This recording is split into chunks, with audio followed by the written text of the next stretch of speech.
क्या होगा जब समुद्री दुनिया के दो सबसे खतरनाक जीव एक दूसरे की जान के दुश्मन बन बैठे? जी हाँ, आज हम बात करने वाले हैं पानी के भीतर की दुनिया में राज करने वाले दो दानवों मेसासारस और सार्कोसुकस की। ये दोनों ही जीव आज भी धरती पर पाए जा चुके मोस्ट डेंजरस एनिमल्स के रूप में जाने जाते थे।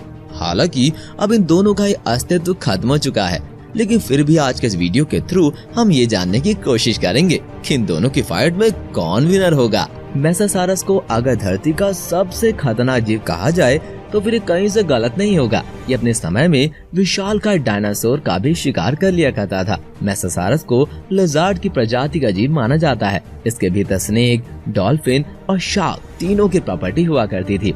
इंसानों को इस बेहद खतरनाक जीव के बारे में सबसे पहली बार साल 1764 में पता चला। 1764 में हॉलैंड की मूस नदी के किनारे पर मिले मेसासारस की बॉडी के अवशेष के अनुसार इसकी लंबाई 20 से 25 फीट तक होने का दावा किया गया था।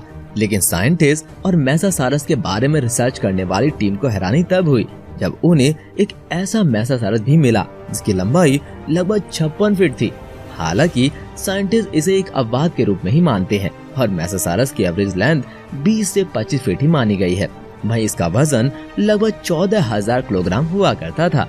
इसके साथ ही इनके मिले हुए अवशेष को देखकर बताया जा सकता है कि मेसासारस के दांत काफी ज्यादा बड़े और नुकीले हुआ करते थे। इनके दांतों की लेंथ लगभग 6 फीट तक होने का दावा किया जा चुका है। मेसासारस धरती पर आज से करोड़ों साल पहले पाए जाते थे, लेकिन आज भी इन्हें समुद्री दुनिया के सबसे खतरनाक जीवों में से एक माना जाता है। वहीं अगर बात करें सार्कोसुकस की, तो ये भी समुद्री दुनिया के सबसे खतरनाक जीवों के लिस्ट में आता है। इसे अभी तक धरती के इतिहास में पाए गए सबसे बड़े क्रोकोडाइल में से एक माना जाता है।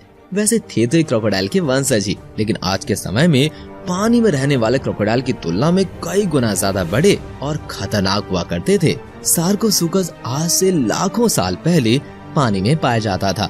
ये छोटी नदियों और तालाबों में रहना पसंद करते थे, इसीलिए इन जगहों पर रहने वाली छोटी मछलियां और जीव इनका शिकार हुआ करते थे। चूँकि एक ऐसे जीव थे जो कि पानी के भीतर और बाहर दोनों जगहों पर रहना पसंद करते थे, इसीलिए कई बार ये धरती पर रहने वाले जानवरों को भी अपना शिकार बना लिया करते थे। यहाँ तक कि डायनासोर जैसे बेहद विशाल का जीव पर भी सार्कोसुकस हमला करने से नहीं चूकते थे। सार्कोसुकस की लंबाई 43 फीट और वजन 3500 से 4000 किलोग्राम तक हुआ करता था।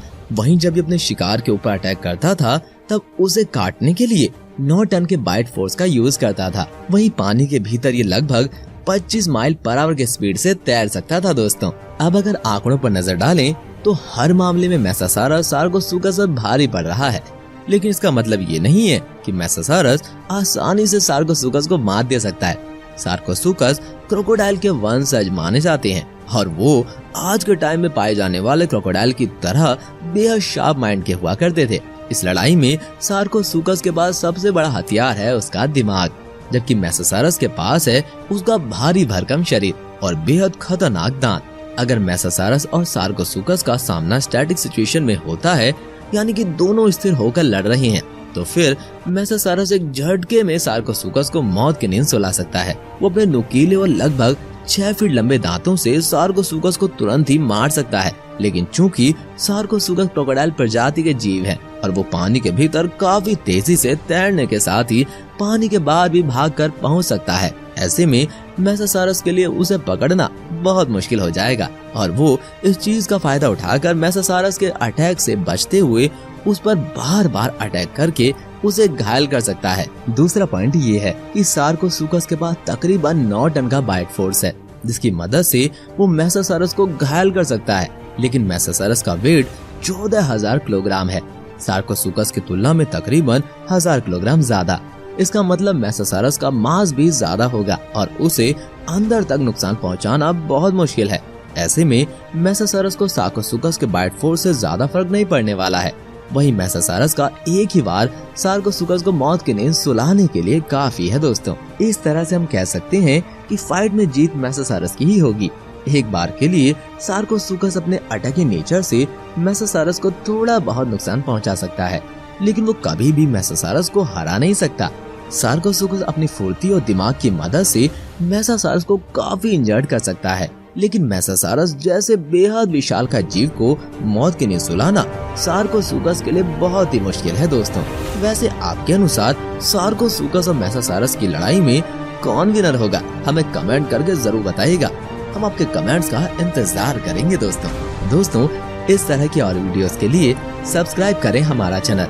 आज के लिए बस इतना ही।